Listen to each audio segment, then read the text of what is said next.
Bismillahirrahmanirrahim.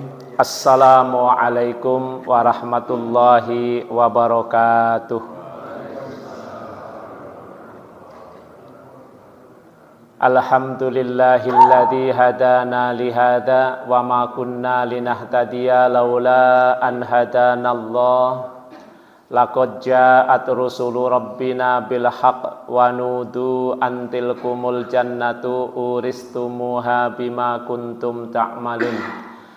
Asyhadu an la ilaha illallah wahdahu la syarikalah wa asyhadu anna Muhammadan abduhu wa rasuluh.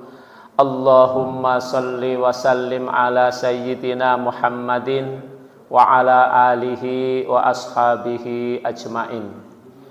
Ya ayyuhan nasu ttaqu rabbakumul ladzi khalaqakum min nafsin wahidah wa khalaqa minha zawjaha wa bassa minhuma rijalan katsiran wa nisaa'a wattaqullaha alladzi tasaaluna bihi wal arham innallaha kana 'alaikum raqiba.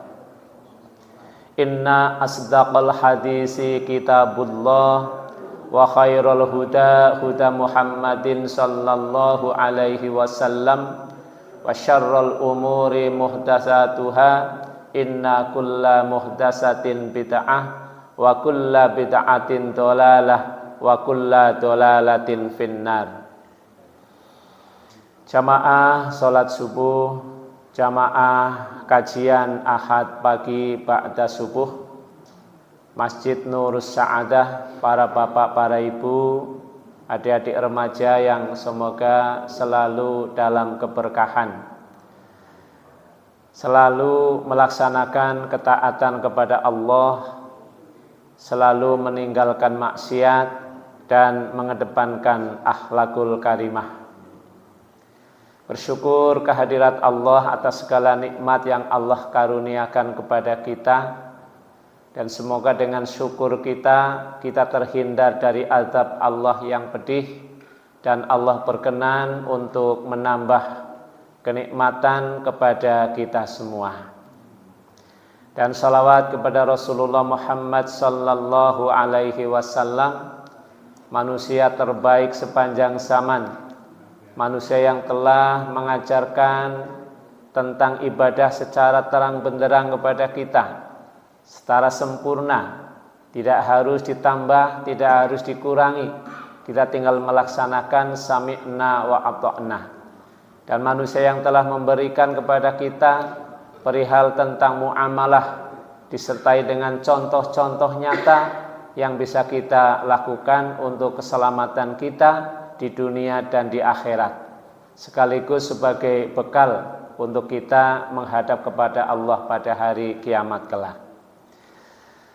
Bapak Ibu yang dirahmati Allah, hari ini kita sudah berada pada tanggal 13 Dzulqa'dah,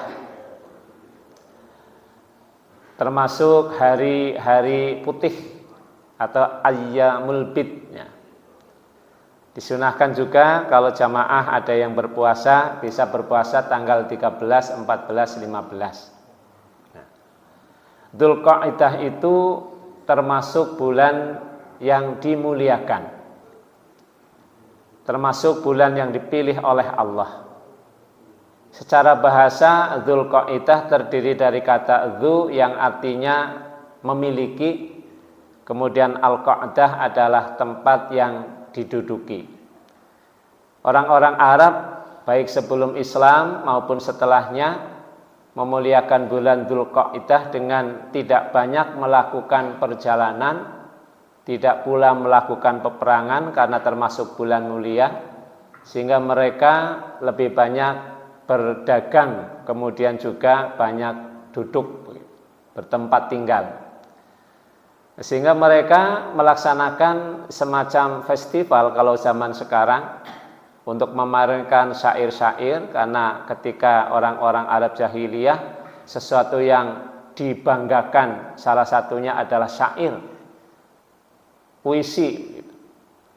Kemudian mamer juga tentang suku mereka, keluarga mereka.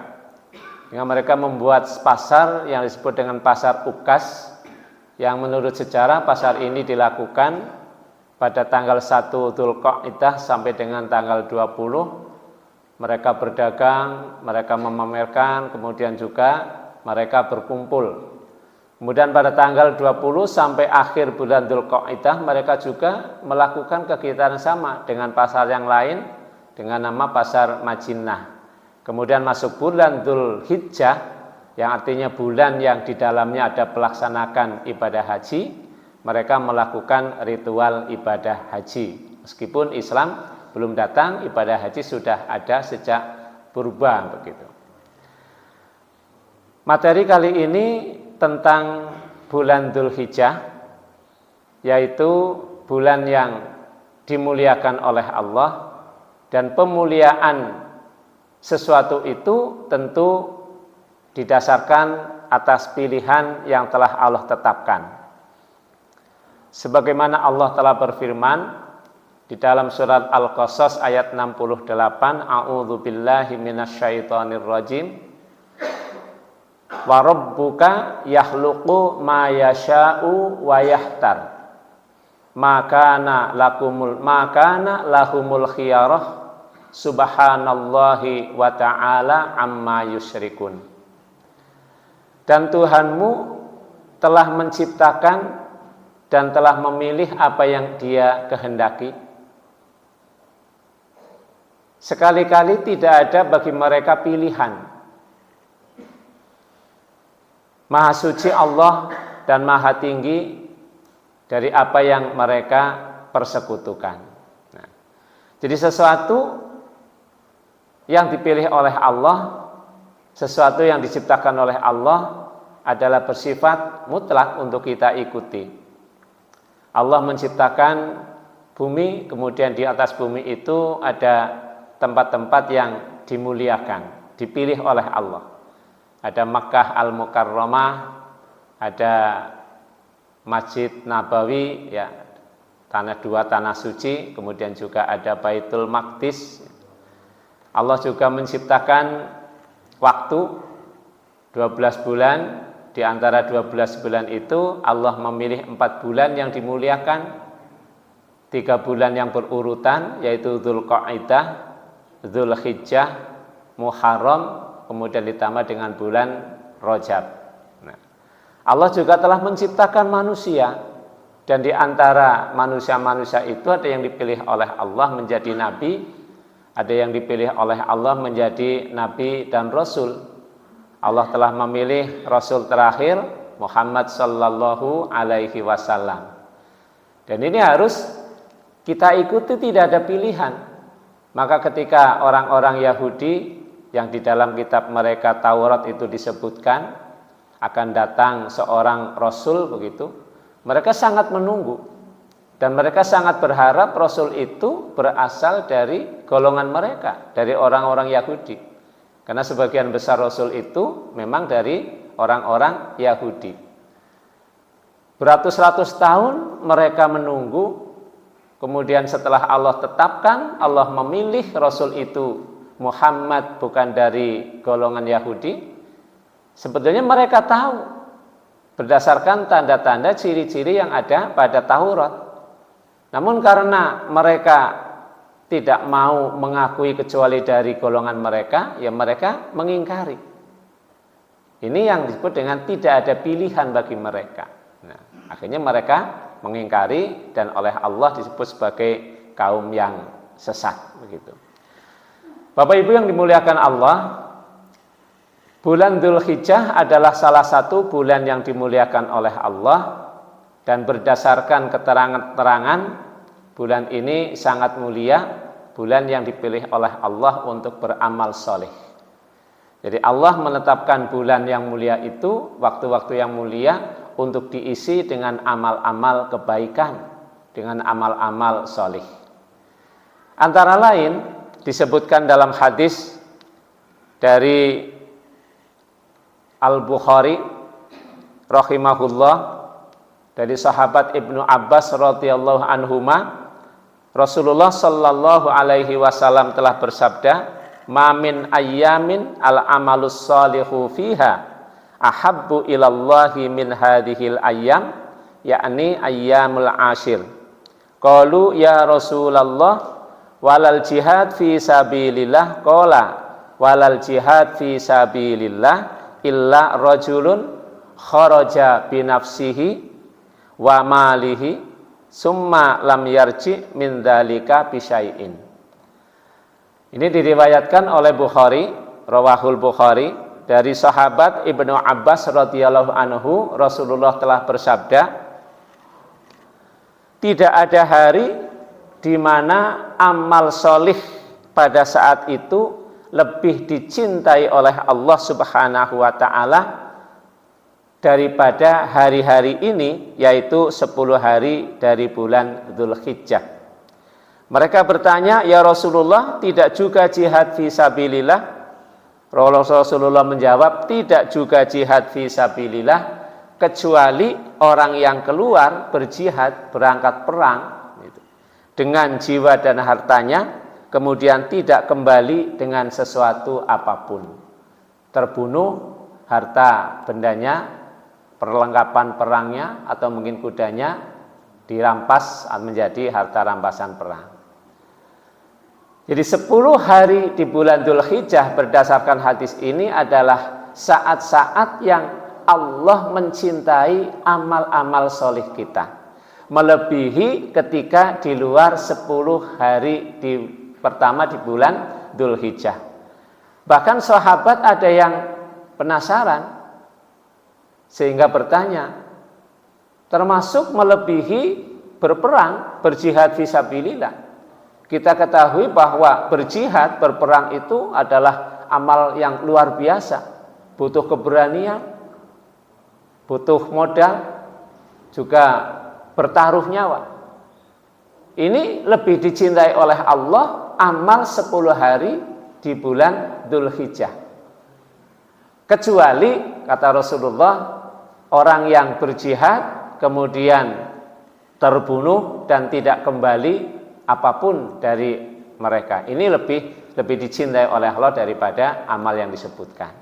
Nah, Bapak Ibu rahimakumullah, sebuah amal yang dicintai oleh Allah adalah amal yang insya Allah akan menjadikan pelakunya sekaligus diampuni oleh Allah Subhanahu wa ta'ala.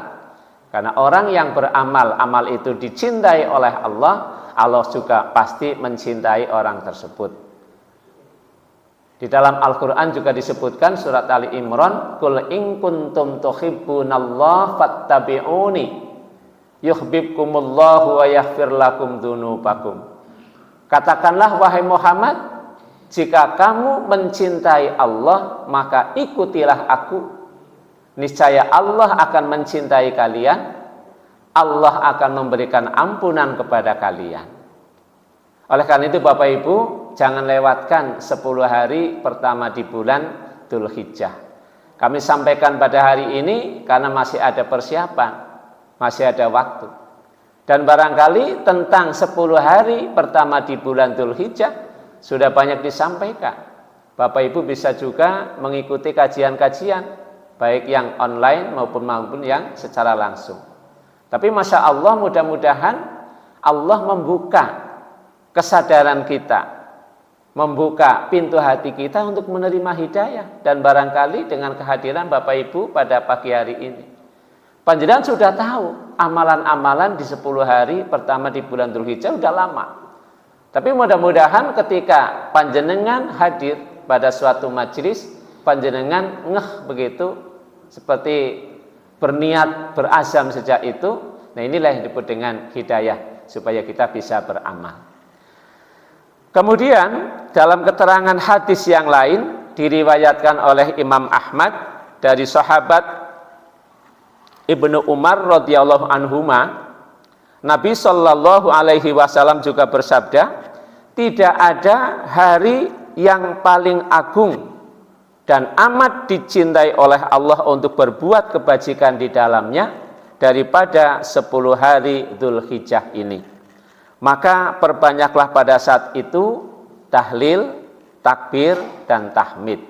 Ini diriwayatkan oleh Imam Ahmad. Kemudian hadis bersumber dari riwayat Ibnu Hibban rahimahullah di dalam sahihnya dari sahabat Jabir radhiyallahu anhu, Nabi sallallahu alaihi wasallam juga bersabda, afdalul ayyami yaumu Arafah. Sebaik-baik atau seafdal-afdal hari adalah hari Arafah. Hari Arafah termasuk salah satu hari di antara 10 hari pertama di bulan Dzulhijjah. Insya Allah tahun ini bulan Dzulhijjah akan jatuh pada hari Rabu tanggal 28 Mei, ya, hari satunya.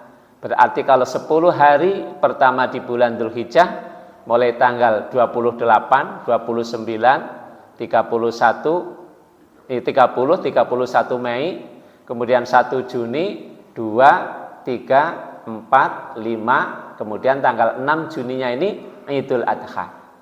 Nah, hari ke-9-nya berarti tanggal 5. Nah, kita masih ada kesempatan untuk bisa beramal. Karena hari itu belum datang pada hari ini dan insya Allah masih setengah bulan lagi. Karena sekarang pada tanggal 10 Dzulqa'dah. Oleh karena itu Bapak Ibu rahimakumullah, ini adalah informasi penting yang datang dari Rasulullah yang bisa kita amalkan sebagai bukti rasa syukur kita. Telah diberi nikmat umur panjang sampai dengan Ramadan, sampai dengan Syawal. Telah diberi nikmat hidayah untuk bisa beramal di bulan Ramadan sampai dengan habis bulan Ramadan, kemudian beramal dengan amalan yang solih berikutnya, berpuasa 6 hari di bulan Syawal, kemudian juga menjaga amalan-amalan yang telah dilakukan pada bulan Ramadan, berdoa supaya amaliyah Ramadan kita diterima oleh Allah Subhanahu wa ta'ala. Kita tahu Bapak Ibu, waktu kita di dunia ini sangat sempit, umur kita juga terbatas, sementara perjalanan setelah kita meninggalkan dunia teramat panjang, butuh bekal yang banyak.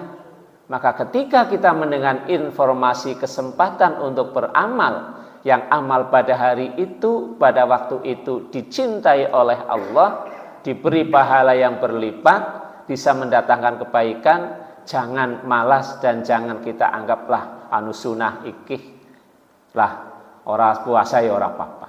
Nah, maka pertama amalan yang bisa kita lakukan di 10 hari pertama di bulan Dzulhijjah adalah berhaji dan umrah. Masya Allah, ini amalan yang paling utama. Karena orang yang bisa haji dan umrah pada bulan ini, bulan Dzulqa'dah, bulan Dzulhijjah, adalah orang yang bisa menggabungkan dua keutamaan sekaligus. Keutamaan besok bertemu pada tanggal 1 sampai dengan 10 Dzulhijjah. Bahkan mereka bisa melakukan wukuf pada hari yang paling agung, pada hari Allah membanggakan mereka di hadapan para malaikat, pada hari Allah turun ke langit dunia, dan pada hari Allah mengumumkan lebih banyak hamba-hambanya yang dibebaskan dari api neraka. Mereka bisa karena mereka berada di sana. Dan yang kedua, keutamaan tempat. Mereka berada di tempat yang suci, termasuk padang Arafah yang sangat mulia. Nah, bagi mereka, alhamdulillah, mudah-mudahan kita doakan, termasuk jamaah dari Nurul Sa'adah Bapak Ibu, dan jamaah dari Banyumas, jamaah dari seluruh Indonesia, seluruh dunia, semoga mereka diberi kesehatan, kemudahan, ketakwaan, keikhlasan, dan kemudahan untuk bisa melaksanakan prosesi haji, sehingga mendapatkan haji yang mabrur. Nah, silakan yang masih dalam waktu waiting list, menunggu karena memang lama, bersabar dan husnudzon kepada Allah, tidak boleh pesimis ya. Karena sudah daftar, masalah berangkat dan tidaknya itu adalah hak prerogatif Allah atas kehendak Allah. Dan mudah-mudahan bisa sampai waktunya. Atau mungkin kita berharap ada kebijakan-kebijakan yang bisa lebih mempercepat. Yang namanya aturan itu bisa berubah-ubah sesuai dengan kondisinya. Bisa kuotanya ditambah, atau mungkin bisa di tempat-tempat yang menjadi tempat melaksanakan ibadah haji bisa diperbaiki sehingga bisa menampung lebih banyak. Nah, sebagaimana kita ketahui, haji dan umroh ini adalah amalan yang sangat luar biasa. Dalam hadis disebutkan, al-umratu ilal umroh kafaratul lima bainahuma wal hajjul mabrur laisa lahu jaza illal jannah. Umroh yang satu ke umroh yang berikutnya menghapus dosa-dosa di antara keduanya, dan haji yang mabrur tidak ada pahalanya kecuali surga. Nah, mudah-mudahan mereka mendapatkan kemabruran. Yang tidak melakukan ibadah haji, kita yang di luar tanah haram, yang berada di Indonesia, tidak juga tertinggal kesempatan. Ada amalan yang lain yang insya Allah ketika kita lakukan bisa mendatangkan kebaikan pula. Yaitu apa? Berpuasa selama hari-hari tersebut. Tanggal 1 sampai dengan tanggal 9. Tanggal 10-nya haram berpuasa karena hari raya. Kemudian tanggal 11, 12, 13 Dzulhijjah juga tidak boleh berpuasa karena itu hari tasyrik. Hari supaya kita makan dan minum sebagai rasa syukur kita kepada Allah. Jadi Bapak Ibu, kita harus melaksanakan, bukan harus kita merencanakan, meniatkan untuk bisa berpuasa pada hari-hari 10 hari pertama, yaitu tanggal 1 sampai tanggal 9. Diniatkan, insya Allah kuat. Wong puasanya kayak puasa Ramadan, waktunya sama, boleh juga sahur. Dari terbit fajar sampai terbenam matahari, insya Allah kuat. Cuman godaannya memang berat, karena tidak semua orang melakukannya. Nah, mudah-mudahan kita di antara keberatan-keberatan untuk melakukan ibadah itu, kita bisa melakukannya. Sehingga masya Allah kita akan mendapatkan kebaikan. Jika 9 hari itu dirasa berat sekali, kayak aku ngedap temen puasa sunnah sangang dina berturut-turut, ya ambillah beberapa hari. Mungkin tanggal 1 Dzulhijjah puasa, tanggal 2 tidak. Jadi isu tanggal 22 puasa sangal kuret, tanggal 8 lagi tanggal 8 ora puasa lah. Anu nang omah bae ya ora apa-apa. Nanti tanggal 30 puasa, 31 tidak. Tanggal 1 puasa, tanggal 2-nya tidak. Tanggal 3 puasa, tanggal 4-nya tidak. Nah, tanggal 5-nya ini aja ora. Karena ini hari Arafah. Diselang-seling, diambil beberapa. Atau mungkin saya ambil sepertiganya aja, dari 9 berarti 3 hari. Mungkin tanggal 1, tanggal 5, tanggal sangane. Gitu. Jika itu juga masih berat, jangan sampai tanggal 9 itu dilepaskan tidak puasa. Masya Allah. Eman-eman, ya, eman-eman sekali. Dan insya Allah ini pada hari Kamis, karena Idul Adha-nya jika tidak ada kekeliruan dari sistem hisab, jatuh pada hari Jumat tanggal 6 Juni. Jadi berpuasa sunnah. Nah, kita tahu ibadah puasa itu adalah ibadah yang sangat utama. Orang meninggalkan makan, meninggalkan minum karena Allah. Sehingga kita melaksanakan ibadah puasa karena Allah, maka Allah memuliakan orang yang berpuasa, akan memberikan pahala secara langsung. Dan ketahuilah Bapak Ibu, puasa yang dilakukan oleh seseorang itu bisa menjauhkan dirinya dari api neraka. 1 hari berpuasa karena Allah akan menjauhkan dia dengan api neraka selama 70 tahun. Masya Allah. Ini juga ada keterangan hadisnya, ya. Dan diriwayatkan oleh Bukhari Muslim. Ya.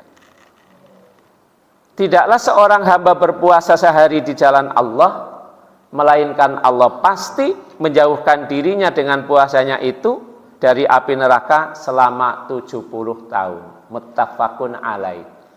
Diriwayatkan oleh Bukhari dan Muslim. Kemudian Rasulullah juga bersabda, Puasa hari Arafah, ini tanggal 5 Juni besok, tanggal 9 Dzulhijjah, karena mengharap pahala dari Allah, melebur dosa-dosa setahun sebelum dan sesudahnya. Jadi orang yang berpuasa pada hari Arafah, dosa-dosa selama setahun yang sebelumnya, dan insya Allah kita juga sudah meleburnya dengan ikhtiar berpuasa Ramadan, jika masih ada, karena dosa kita tentu banyak sekali, akan dihapus dengan puasa Arafah.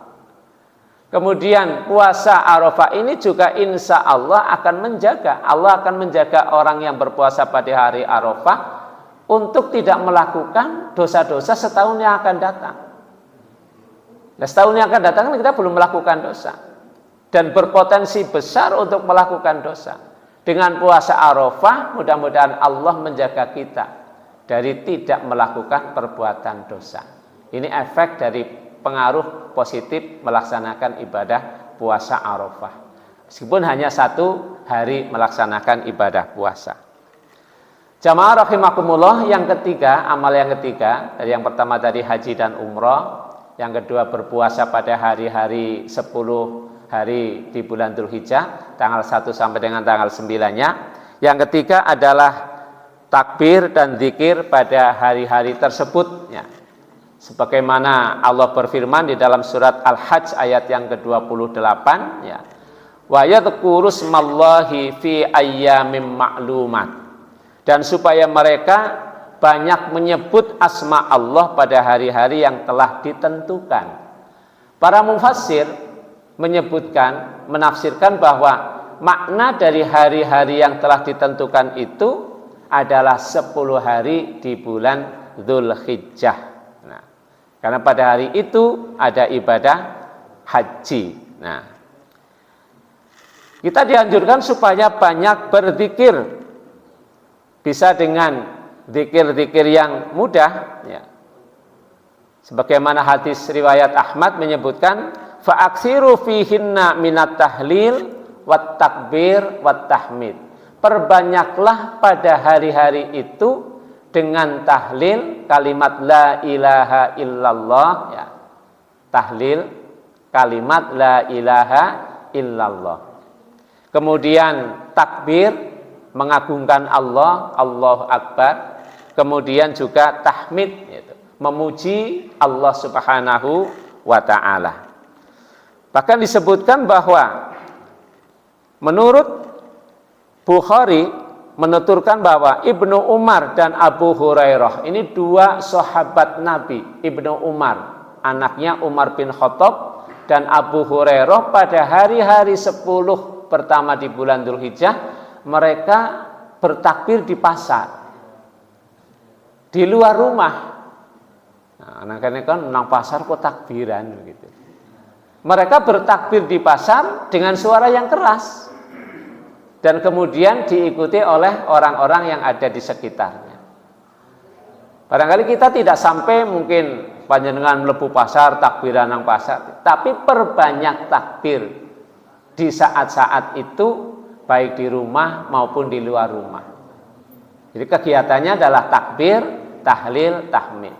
Ya dirangkai, bisa Allah Akbar, subhanallah, walhamdulillah, wala ilaha illallah, wallahu akbar.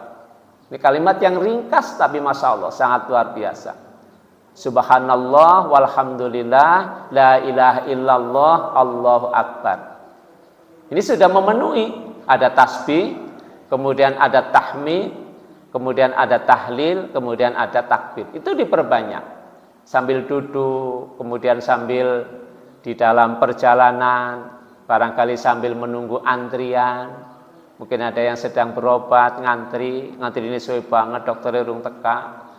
Lakukan dengan berzikir. Bisa dengan suara keras, enggak apa-apa, tapi jangan terlalu keras, tentunya mengganggu. Ya minimal basahi lisan kita, bibir kita dengan banyak berzikir, banyak tahmid. Berapa hitungannya? Tidak ada hitungan, sebanyak-banyaknya. Subhanallah walhamdulillah wala ilaha illallah wallahu akbar. Subhanallah walhamdulillah wala ilaha illallah wallahu akbar. Nah. Allah juga memerintahkan walitukabbirullaha ala ma hadakum sebagaimana disebutkan dalam surat Al-Baqarah ayat 185. Dan hendaklah kamu agungkan Allah karena petunjuk yang telah Allah berikan kepadamu. Kita telah diberi petunjuk, diberi informasi, kita lakukan. Kemudian yang keempat, Bapak Ibu, amalan yang bisa kita lakukan adalah taubat serta meninggalkan maksiat dan dosa. Tabayatubu, kembali daripada melakukan maksiat kepada ketaatan. Karena pada hakikatnya orang itu akan terjauhkan dari Allah dengan melakukan kemaksiatan-kemaksiatan. Dan orang itu akan dekat dengan Allah dengan ketaatan-ketaatan. Maka selalu kita berusaha untuk menjauhkan diri dari perbuatan maksiat, bertaubat dari apa yang telah kita lakukan karena kebodohan kita, karena kelemahan kita. Wis terlanjur kepriye maneh. Sudah terjadi. Satu-satunya jalan adalah taubat, mohon ampun kepada Allah. Banyak beristighfar.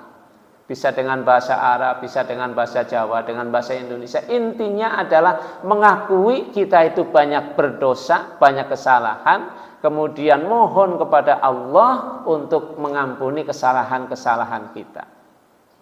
Pernah kami sampaikan, Allah Maha menerima taubat. Bahkan Allah sangat bergembira menyambut taubat hambanya melebihi orang yang paling gembira di dunia ini. Siapa orang yang paling gembira di dunia ini? Diceritakan dalam hadis, ada orang yang dalam perjalanan di tengah gurun pasir, kemudian kendaraan yang dia tunggangi, yang di dalamnya ada perbekalan, ada makanan, pergi meninggalkan dia. Untanya bigar, melayu. Dia putus asa, seorang anak harapan hidup nggak ada bisa menolong. Gitu. Nah di tengah keputus asanya itu dia berteduh di bawah pohon. Tahu-tahu setelah dia agak mungkin putus asa sekali, tahu-tahu kuda yang ada atau onta yang tadi meninggalkannya sudah berada di sebelahnya. Betapa gembiranya dia pegang tali kekangnya sampai dia mengatakan, ya Allah, akulah Tuhanmu, engkaulah hambaku. Kewalik boleh ngomong, saking senengnya. Engkaulah hambaku, akulah Tuhan. Karena bahagianya orang ini sampai salah ucap. Nah Allah melebihi gembiranya orang ini ketika menyambut hambanya yang bertaubat. Maka di 10 hari pertama di bulan Dzulhijjah, perbanyaklah bertaubat kepada Allah dan jauhi dari segala maksiat dan dari segala perbuatan dosa.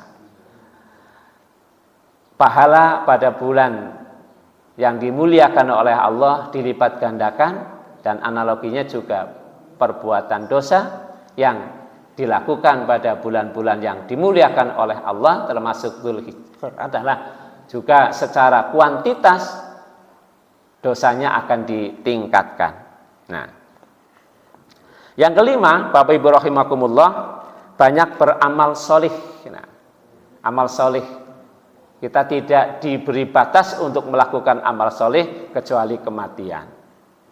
Kita tidak diberi batas untuk beribadah kecuali kita bertemu dengan ajal. Sebagaimana disebutkan di dalam Al-Quran, surat Al-Hijr ayat 99, ayat terakhir ini, ya. Wa'bud rabbaka hatta ya'tiyakal yakin. Dan sembahlah Tuhanmu sampai datang al-yakin atau kematian. Bisa berupa sholat, kemudian sedekah, kemudian membaca Al-Quran, amar ma'ruf nahi mungkar, dan amal-amal soleh yang lainnya termasuk menyambung tali silaturahim. Ini hal yang diperintahkan. Kita santuni saudara-saudara kita, kerabat-kerabat kita. Ada keponakan yang akan masuk kuliah, butuh biaya banyak. Ada keponakan yang sudah lulus SMP, ini masuk SMK, masuk SMA, butuh biaya. Ada ponakan yang butuh bantuan yang lain.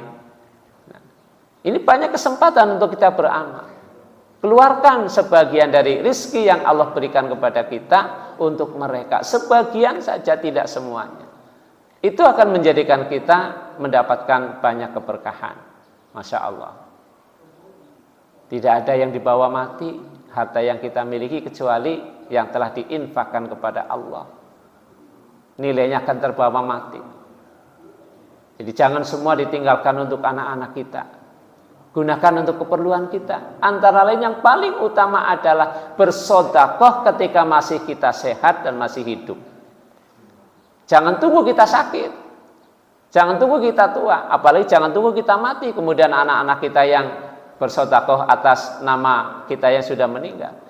Beramallah, berinfaklah, bersedekahlah ketika kita masih sehat, ketika kita masih hidup. Itu lebih utama. Nah, yang keenam adalah disyariatkan pada hari-hari itu takbir mutlak. Takbir mutlak itu adalah takbir yang tidak terkait dengan sesuatu. Nah, jadi pada tanggal 1 sampai dengan tanggal 10 Dzulhijjah kita diperbanyak supaya membaca takbir. Kalau takbir yang kaitannya dengan sesuatu adalah misalkan takbir muqayyad itu. Setelah sholat kita diperintahkan untuk bertakbir. Tapi takbir mutlak ini kapan saja? Di hari-hari 1 sampai 10 Dzulhijjah. Nah, untuk orang-orang yang tidak melakukan ibadah haji, ini diperintahkan supaya bertakbir mulai dari fajar hari Arafah. Jadi untuk maghrib ngisuk hari raya, mulai pagi harinya itu sudah diperintahkan banyak bertakbir. Mulai fajar tanggal 5 Juni besok atau tanggal 9 Dzulhijjah kita supaya memperbanyak takbir, namanya takbir mutlak.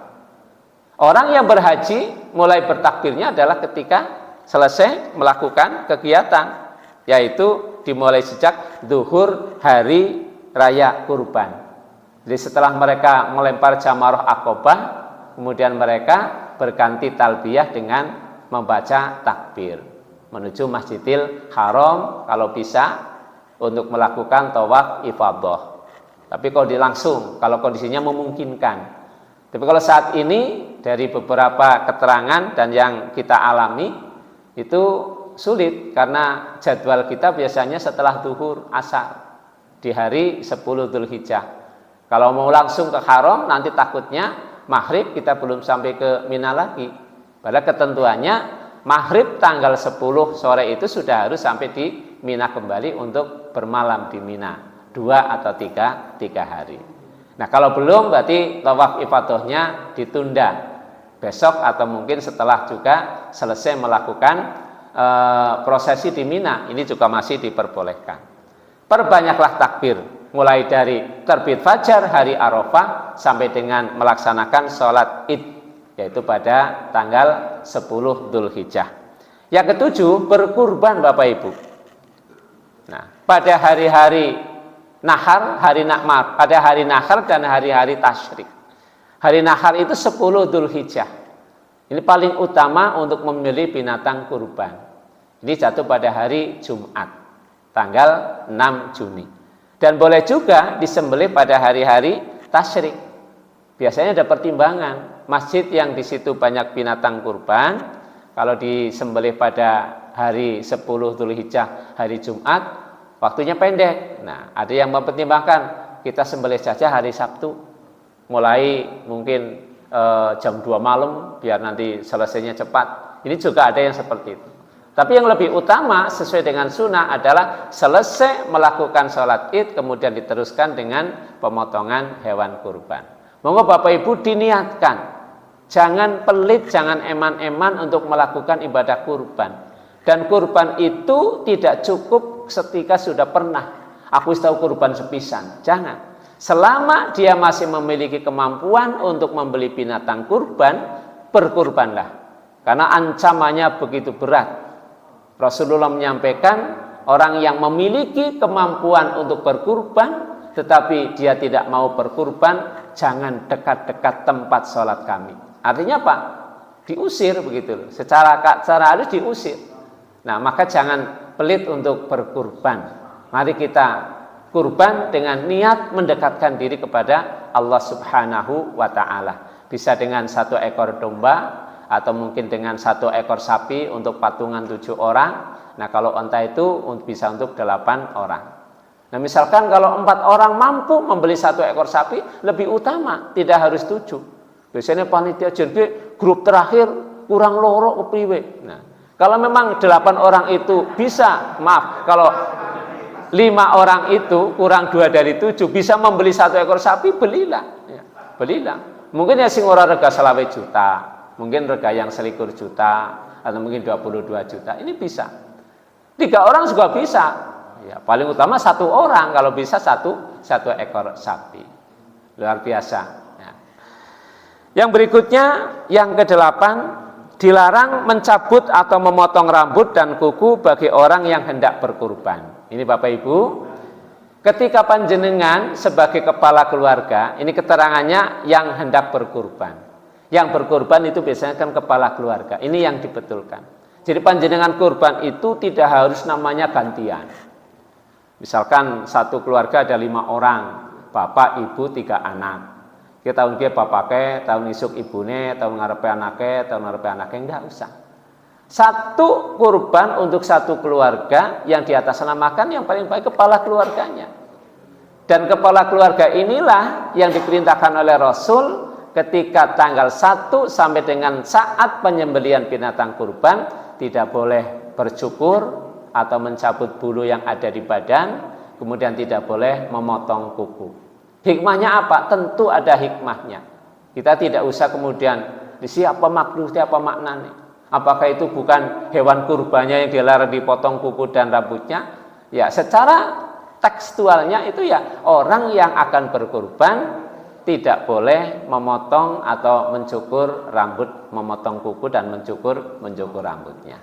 Kalau anggota keluarga yang ikut di dalamnya itu tidak disunahkan untuk menahan diri dari memotong rambut dan memotong kuku.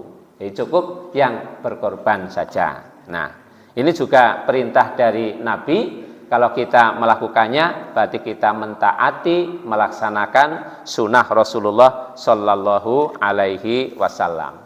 Kemudian yang ke-9, melaksanakan sholat Id. Nah, mendengarkan khutbahnya. Jadi sholat dan khutbahnya itu 2 rangkaian. Masya Allah kadang kita lihat ya, begitu sholat selesai ada jamaah yang kemudian meninggalkan tempat sholat. Ini bisa membuat situasi kurang kondusif. Ya. Berapa sih lamanya mendengarkan khutbah? Paling banter 15 menit, 20 menit. Dan yang jadi khotib juga jangan terlalu panjang. Jangan terlalu panjang, karena akan ada kegiatan berikutnya. Maka ketika Rasulullah memerintahkan untuk sholat id, dilakukan segera setelah masuk waktu. Ketika sholat Idul Fitri, nanti menunggu, bukan ada yang belum bayar zakat. Kalau sholat Idul Adha, diperintahkan begitu masuk waktu duha, segera sholat, kemudian setelah sholat, segera potong hewan kurban, supaya nanti yang dimakan adalah sebagian dari hewan kurban. Ini sulit untuk kita karena memotong sapi butuh persiapan ya. Kadang jam 8, jam 9, tukang jagal potongnya urung teka ya, nanti awan yang ngenteni sarapan daging kurban kok ya tekan jam 2 ya, iya sampai jam 2. Maka tidak kemudian ya, kalau bisa langsung potong kemudian ambil dimasak kita nikmati. Nah, mendengarkan khutbah ini rangkaian dari sholat. Maka sholat id ini merupakan syiar. Wanita-wanita yang dalam keadaan berhalangan pun diperintahkan untuk mengikuti kegiatan sholat id, meskipun hukumnya sunnah. Bahwa infak terbaik, karena infak pada hari yang mulia, tentu pahalanya juga diberi pahala yang luar biasa. Nah kemudian, selain 9 yang tersebut tadi, kita tentu diperintahkan untuk banyak melakukan ketaatan secara umum. Sehingga Masya Allah 10 hari pertama di bulan Dzulhijjah yang akan jatuh pada insya Allah tanggal 28 Mei sampai dengan 6 Juni 10 harinya. Kalau 9 hari untuk berpuasa tanggal 28 sampai 5 Juni. Ini insya Allah bisa kita mendapatkan keberkahan, kebaikan yang ada di dalamnya. Tanamkan niat mulai dari sekarang dan tentu kita banyak mengharap kekuatan dari Allah. Karena kita beribadah semata-mata ketika kita dimudahkan oleh Allah dan diberi kekuatan. Banyak orang yang secara fisik kuat puasa, tapi karena tidak diberi kemudahan oleh Allah, dia meninggalkan puasa, termasuk puasa sunnah. Mudah-mudahan kita termasuk yang diberi kekuatan melakukannya, bersabar untuk melakukan ketaatan, dan mudah-mudahan Allah memberikan kebaikan untuk kita semua. Demikian Bapak Ibu yang dapat kami sampaikan pada pagi hari ini. Mohon maaf atas segala kekurangannya.